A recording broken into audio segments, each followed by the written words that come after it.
સ્થાનિક સ્વરાજની ચૂંટણીમાં જંગ જામ્યો છે। કોંગ્રેસની યાદી જાહેર થતાં સાથે જ ગરમાયું રાજકારણ। એલિસબ્રિજના MLA Amit Shah social media પર પોસ્ટ કરી પાલડીમાં લઘુમતી ઉમેદવારને સ્થાન આપવા મુદ્દે પોસ્ટ કરી। પાલડીમાં અશાંત ધારાનો કડક અમલ થશે તેવું અમિત શાહે કહ્યું। ડંકાની ચોટ પર અમે અશાંત ધારાનો અમલ કરીશું તેવું તેમણે કહ્યું। પાલડીમાં સતત વધતા લઘુમતી પ્રભુત્વને લઈને અનેકવાર સવાલ તેઓએ ઉઠાવ્યા છે। તો કોંગ્રેસના ઉમેદવારોમાં પાલડીમાં લઘુમતી સમાજના ઉમેદવારને ઊભા રાખતા અમિત શાહ જે ભાજપના ધારાસભ્ય છે તેઓએ સોશિયલ મીડિયા પર એક પોસ્ટ લખી છે અને પાલડીમાં અશાંત ધારાનો કડક અમલ થશે તેવું તેમનું કહેવું છે। ડંકાની ચોટ પર અમે અશાંત ધારાનો અમલ કરીશું। પાલડીમાં સતત વધતા લઘુમતી પ્રભુત્વને લઈને તેઓએ સવાલ ઉઠાવ્યા છે।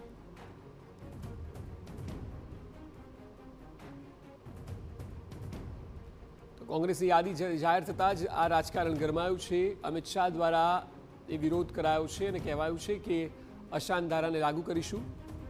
અહીં આમ જોઈએ તો મહત્વની બાબતો એ પણ છે કે બંધારણીય રીતે તો કોઈ પણ ધર્મનો ઉમેદવાર ક્યાંય પણ ઊભો રહી શકે।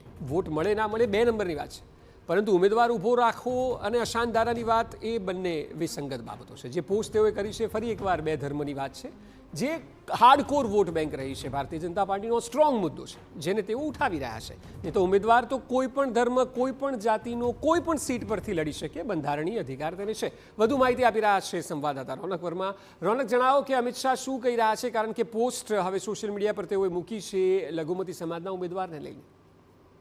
બિલકુલથી ગઈકાલે કોંગ્રેસ પક્ષ દ્વારા જે યાદી જાહેર કરવામાં આવી છે તેમાં પાલડી વોર્ડમાં એક ઉમેદવારને જે ટિકિટ આપવામાં આવી છે તે લઘુમતી સમાજમાંથી આવે છે અને આ લઘુમતી સમાજને ટિકિટ આપ્યા બાદ જે પાલડીના ધારાસભ્ય એટલે કે એલિસબ્રિજના ધારાસભ્ય છે તેમના દ્વારા વિરોધ કરતી એક પોસ્ટ છે તે સોશિયલ મીડિયા પર મૂકવામાં આવી છે। તેમના દ્વારા કહેવામાં આવ્યું છે કે ગમે તેટલો પ્રયાસ કરી લો પરંતુ અશાંત ધારાનો અમલ છે તે કડક રીતે કરવામાં આવશે, ડંકાની ચોટ ઉપર કરવામાં આવશે। અગાઉ પણ અનેક વિવાદો છે તે સામે આવી ચૂક્યા છે। તમામ બાબતો વચ્ચે પાલડી વિસ્તાર એવો છે કે જ્યાં આગળ સામાન્ય વર્ગ જે છે તે બહુમતીમાં છે, પરંતુ લઘુમતી સમાજ છે તે ગેરકાયદેસર રીતે સતત પોતાનો પગ પેસારો કરી રહ્યો હોય તે પ્રકારની પણ વાતો છે તે સામે આવી છે। ત્યારે હવે કોંગ્રેસ પક્ષ દ્વારા જ્યારે લઘુમતી ઉમેદવાર ઉતારવામાં આવ્યા છે ત્યારે સતત વિવાદ છે તે વકરી રહેતો હોય તેવું જ લાગી રહ્યું છે। જી બિલકુલ રોનક, આભાર સમગ્ર માહિતી બદલ।